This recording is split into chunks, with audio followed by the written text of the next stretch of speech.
জিনিসটা কি সেটা একটু দেখি আমরা। এটা হচ্ছিল আমরা জানি আলো এক প্রকার শক্তি, তাই না? এবং আলোর প্রকৃতি ব্যাখ্যায় অনেক তত্ত্ব আবিষ্কৃত হয়েছে, যার মধ্যে হাইগেন্সের তরঙ্গ তত্ত্ব অন্যতম। আর এই তরঙ্গ তত্ত্বের মাধ্যমে আলোর প্রতিফলন, প্রতিসরণ, ব্যতিচার, অপবর্তন এই ঘটনাগুলো ব্যাখ্যা করা যায়। কিন্তু তরঙ্গ তত্ত্ব কিন্তু আমরা শুরুতেই বুঝছি, হাইগেনের তরঙ্গ তত্ত্ব, তরঙ্গ এগুলো সব হাইগেনের তত্ত্ব থেকে আমরা ব্যাখ্যা করতে করতে আসলাম। অপবর্তন, ব্যতিচার এগুলো সব হাইগেনের তরঙ্গ তত্ত্ব অনুযায়ী ব্যাখ্যা করতে করতে আমরা আসছি।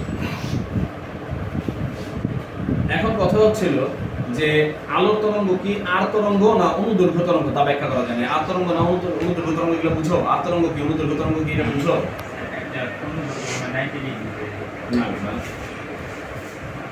তরঙ্গ বেসিক্যালি মানে তরঙ্গ কিভাবে এক জায়গা থেকে আরেক জায়গায় যায়, এটার প্রক্রিয়া দুই প্রকার। তরঙ্গ এক জায়গা থেকে যে আরেক জায়গায় যায় এটা দুই রকম। একটা হচ্ছে তোমার অনুদৈর্ঘ্য তরঙ্গ, এটা অনুপ্রস্থ তরঙ্গ। এটা 90 উচিত। অনুদৈর্ঘ্য তরঙ্গ কেমন? অনুদৈর্ঘ্য তরঙ্গ হলো স্প্রিং এর মতো। এই যে একবার সংকুচিত হয় আবার প্রসারিত হয়, এইভাবে যায়। ঠিক আছে? শব্দ বায়ুর মধ্যে দিয়ে কিভাবে যায় সেটার জন্য দেখাইছিল যে যদি এরকম একটা উৎস থাকে, এখানে শব্দ উৎপন্ন হয়। শব্দ উৎপন্ন হইলে সব এই বস্তুটার সামনের বায়ুস্তরকে এরকম ভাবে সমান চিন্তা করা যায়। তো যখন এটা জিনিসটাকে বাড়ি মারে, এটা যদি বাড়ি মারে এটা কাঁপবে, এমনি কাঁপলে কি হয়? এটা যখন এইদিকে যায়, এটা যখন কেঁপে একটু এইদিকে চলে যায়, ঠিক আছে, তখন কি হয়? এটা যে এটার সংলগ্ন যে বায়ুস্তর আছে, এই বায়ুস্তরকে কি করে? সংকুচিত করে। বাকিগুলো যেমনি ছিল অমনি থাকে। এই সংকুচিত স্তরটা আবার কি করে? পরেরটাকে সংকুচিত করে। এখানে সে ঠিক হয়ে যায়, সে কি করে? এই জায়গাগুলো আবার সংকুচিত করে, বাকিগুলো আবার ঠিক থাকে। তারপরে এই সংকোচনটা আবার পরের স্তরকে কি করে? সংকুচিত করে। ঠিক আছে? এই ফাঁকে আবার এটা নতুন করে সংকোচন তৈরি হয়। এটা একবার এইদিকে আবার একবার এইদিকে চলে যায়। এখানে এটা ঠিক হয়ে গেলে এইদিকে চলে যায়। এদিকে চলে গেলে এখানে কন্ট্রাকশন হয়, এখানে এই যে জিনিসটা প্রসারিত হয়। এটা আবার কি করে? কাইপা এই সাইডে যখন যায়, আবার যখন কাইপা এই সাইডে যায়, তখন কি হয়? এটা আবার সংকুচিত হয়, এখানে আবার প্রসারিত হয়। আর এই সংকোচনটা পরবর্তীতে আবার এখানে চলে আসে, এখানে আবার কি হয়? প্রসারিত জায়গা থাকে। তার মানে এখানে সংকোচন প্রসারণ এভাবে যেতে থাকে, মানে এমনি যেতে থাকে, এমনি কাঁপতে থাকে জিনিসটা, কিন্তু তরঙ্গ সামনের দিকে যেতে থাকে। এটাকে আমরা বলি অনুদৈর্ঘ্য তরঙ্গ। আর অনুপ্রস্থ তরঙ্গ হলো এরকম, যেটা আমরা তরঙ্গ নামে চিনি, ঢেউ। এটাই হচ্ছে অনুপ্রস্থ তরঙ্গ।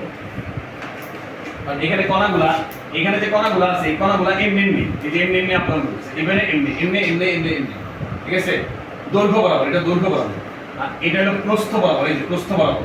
এখানে কি করছে? কণাগুলা উপরে উঠে নিচে নামে, উপরে উঠে নিচে নামে, নিচে নামে উপরে উঠে, নিচে নামে উপরে উঠে, নিচে নামে উপরে উঠে।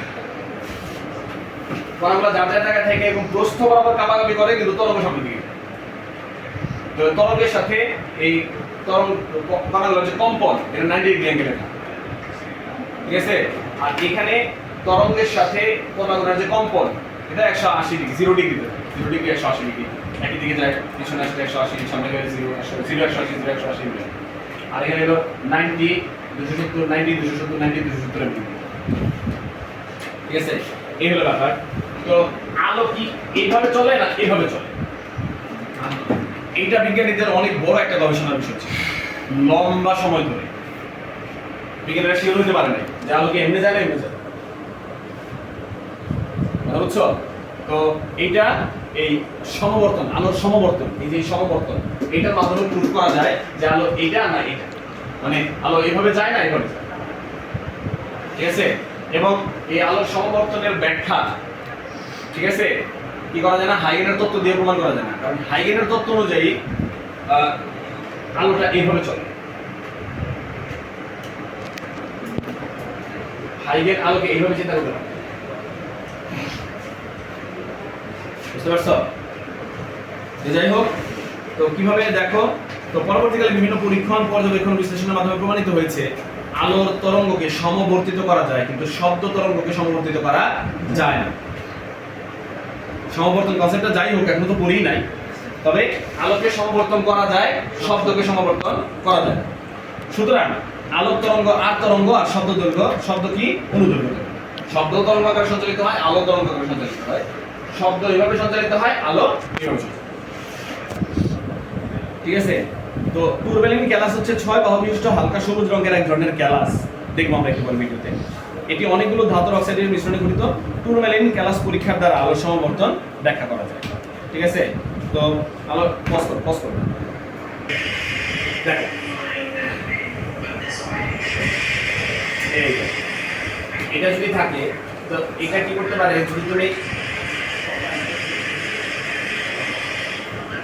জিনিসটা এরকম, যখন আমরা এমনি করতেছি তখন কিন্তু তরঙ্গটা যাচ্ছে, তাই না? এই যে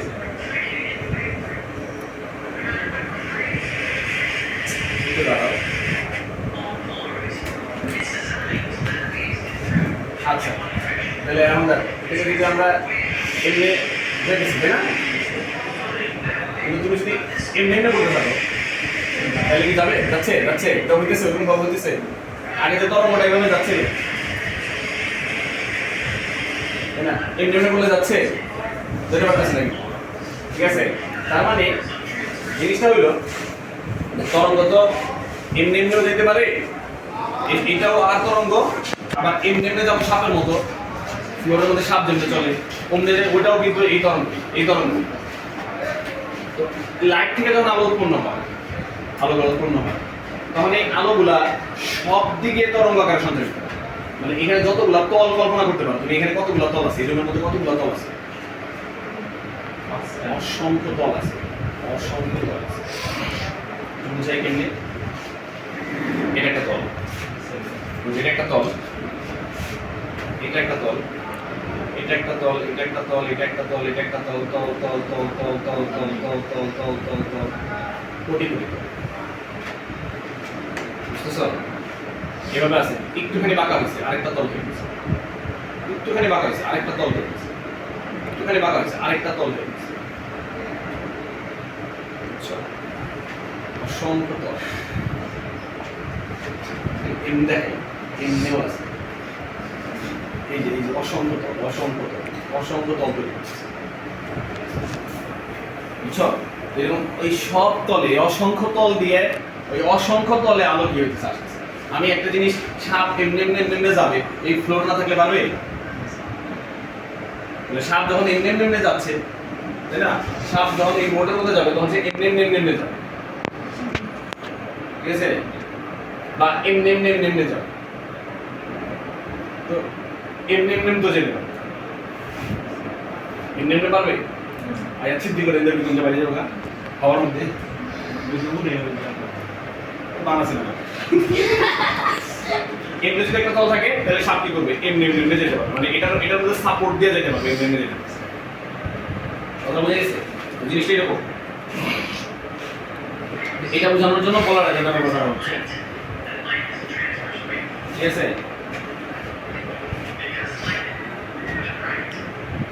এটা গ্রেটিং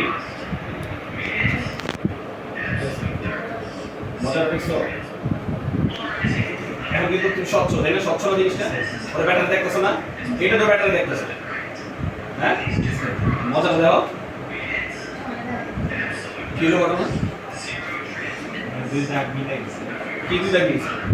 ওই যে হিলোকে এখন তোমার জায়গা গেছি উল্টা দোস্তি বন্ধ করেছে, অপ্ত দোস্তি গিয়ে কি ব্যাগ কামাল চমৎকার ব্যাখ্যা, উল্টা অপ্ত, এটার ব্যাখ্যা দিচ্ছি।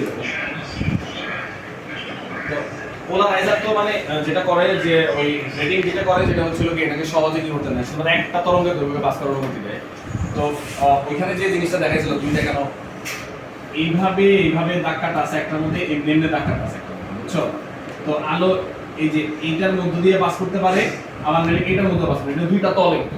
এটা হলো এটার মধ্যে দিয়ে আলো পাস করতে গেলে এমনি যেসব তরঙ্গ যাচ্ছে সেগুলো পাস করতে পারে, যেসব তরঙ্গ এমনি যাচ্ছে সেগুলো এর মধ্যে পাস করতে পারে। এটা কি এর মধ্যে এমনি গেলে পাস করতে পারবে না?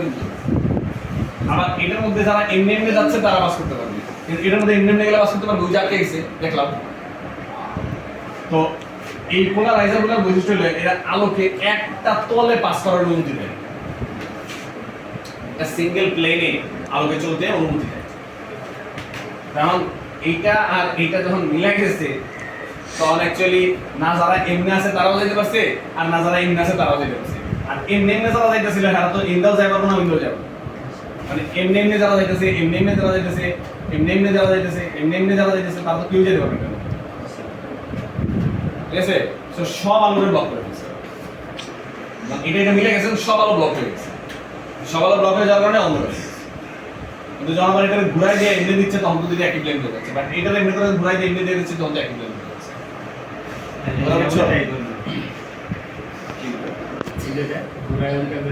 আরে না ওই এই আমি কি বুঝলাম, আপনি কি বুঝাইলাম, আল্লাহ ভালো।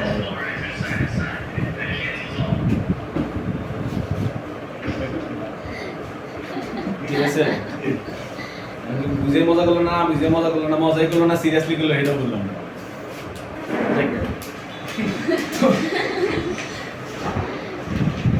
সিরিয়াসলি কইছে না কি কইছে?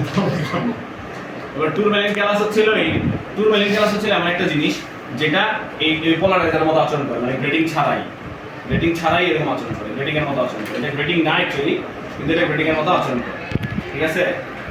একটুখানি দেখেন, এটা বিশেষ টুরমেলিন ক্যালাস।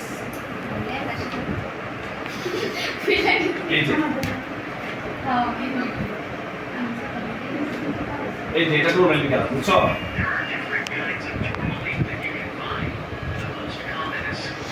এই যে টুরমেলিন ক্যালাস, বুঝছো না? টুরমেলিন ক্যালাস অসংখ্য তল আছে, এখানে অসংখ্য তল।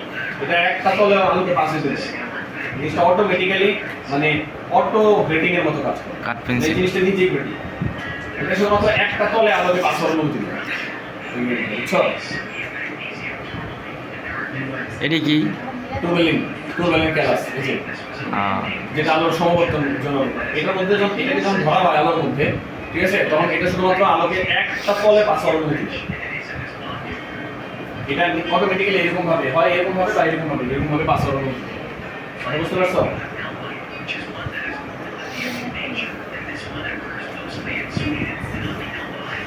কথা বুঝতে পারছো?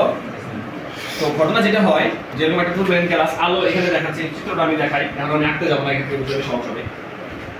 এটা একটা আলোর উৎস, এখানে দেখাচ্ছে যে সব দিকে আলো যাচ্ছে, এমন কোনো দিক নেই যাচ্ছে, সব দিকে যাচ্ছে। এটাকে যখন টুরমেলিন ক্যালাসের মধ্যে দিয়ে পাস করাই দিছি, তখন টুরমেলিন ক্যালাস শুধুমাত্র যেসব আলো এমনি ভাইব্রেট করতেছে তারা শুধু এখানে আসতে পারছে, আর বাকি যারা এমনি যাচ্ছে সবাইকে আউট করে দিচ্ছে, সবাইকে আটকে দিচ্ছে। শুধুমাত্র এই প্লেনে যারা আপ ডাউন করতেছে তাদেরকে পাস করানো হচ্ছে, যে একটা দেখা যাচ্ছে, এখানে অসংখ্য দিকে আলো যাচ্ছে, এখানে শুধুমাত্র একটা দিকে আলো ভাইব্রেট করতেছে, মানে এই যে এই তলে আলো ভাইব্রেট করতেছে। আমি যদি তরঙ্গ এইভাবে আঁকি তাহলে তো আলো এইভাবে ভাইব্রেট করতেছে, ঠিক আছে, এইভাবে ভাইব্রেট করতেছে। আমি যদি একটা তরঙ্গ এইভাবে আঁকি তাহলে এইভাবে ভাইব্রেট করতেছে, বুঝতে পারছো জিনিসটা? তো এরকম একটা উৎস থেকে এরকম নানা দিকে আলো ভাইব্রেট করে, কিন্তু ও কি করে শুধুমাত্র একটা তলে ভাইব্রেট করার অনুমতি দেয়, মানে একটা তলে আলো পাস করে। যেমন কি হলো, এটা তারপরে কি হলো, আরেকটা ক্যালাস রাখলাম, ঠিক এটা যেভাবে রাখছি ওইভাবে রাখলাম, তো দেখা যাবে যে এদিক দিয়ে আলো দেখতে পাচ্ছি, মানে এই সাইড দিয়ে তুমি চোখ দাও না, তুমি আলোটাকে দেখতে পাবা, এখান থেকে যে আলোটা আসতেছে না এটা দেখতে পাবো তুমি। আরেকটা ক্যালাস ঠিক এটার মতো করে একই সমান্তরাল ভাবে রাখছো, তুমি এখানে চোখ রাখো, এটা আলো দেখতে পাবা। এখন ঘটনা হলো, এইটাকে যদি তুমি এরকম ভাবে ঘুরাইতে থাকো, তখন কি হবে, আলোর যে বিস্তার আটকে যাবে। এইভাবে মনে করো আলোটা পাস করতেছে, আমি এই মার্কারটা রাখছি সমান, এখন যখন এইভাবে আমি আটকাই দিব, এইভাবে বাঁকা করে দিচ্ছি, তখন কি হচ্ছে, এই সহজ করে দেখাই, টুরমেলিন ক্যালাসটা মনে করো এতটুকু,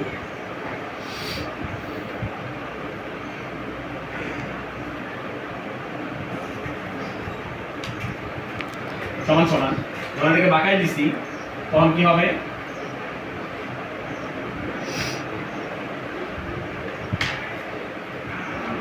তখন এই যে এই উপরের অংশটুকু, বুঝছো, এই উপরের অংশ কেটে যাবে, এটুকু আর যাইতে পারবে না, বুঝতে পারছো? ফলে আলো কি হবে, একটু ছোট দেখাবে,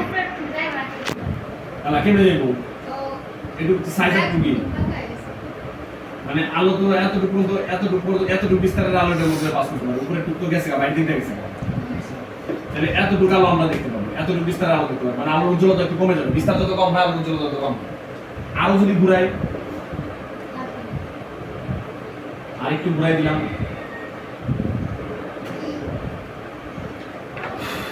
শুধুমাত্র এতটুকু যাবে বুঝছো আরো কমে গেছে এখন যদি 90 ডিগ্রি অ্যাঙ্গেলে ঘুরাই দেই তাহলে হবে আলো যাই দিবা ঠিক আছে যখন এটা এরকম হবে তখন কি হয়ে যাবে অন্ধকার হয়ে যাবে যে ওইটাই ছিল এটা এই যে 90 ডিগ্রি অ্যাঙ্গেলে যখন পরে তখন আর আলো কি করতে পারবে পাস করতে বুঝতে পারছো এটা হলো সমাবর্তন আর সমাবর্তনের জন্য এখানে কতগুলো বিষয় আছে এই সংজ্ঞা আছে এই সংজ্ঞাগুলো পড়তে হবে তোমাদের অসমবর্তিত আলো সমবর্তিত আলো সমতল সমবর্তিত আলো কম্পন তল সমবর্তন কোণ ঠিক আছে সমবর্তন সমবর্তন মানে হচ্ছে প্লেন পোলারাইজার যে ক্রিস্টাল ডোনাল ক্রিস্টাল এটা সমবর্তন তল বৈধ প্রতিসরণ সাধারণ রশ্মি অসাধারণ রশ্মি ঠিক আছে আর এই সংজ্ঞাগুলো পড়তে হবে পরে এখানে একটা সূত্র আছে ঠিক আছে সমবর্তনের ক্ষেত্রে tan IP 1 mu 2 ঠিক আছে হলো প্রতিসরণ তল আর কি এই যে আপতন কোণ যেটা আপতিত তরঙ্গ ঠিক আছে tan IP আপতন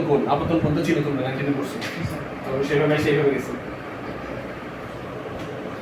তো tan IP = 1 mu 2 যেটা mu 1 এটা mu 2 1 mu 2 আলোর তীব্রতার ক্ষেত্রে এখানে একটা সমীকরণ আছে I = Im cos square theta Im এটা হচ্ছে কি বিস্তার এই যে বিস্তার Im বিস্তার আর থিটা হলো দেওয়া থাকবে থিটা হচ্ছে এরকম কোন একটা কিছু এটা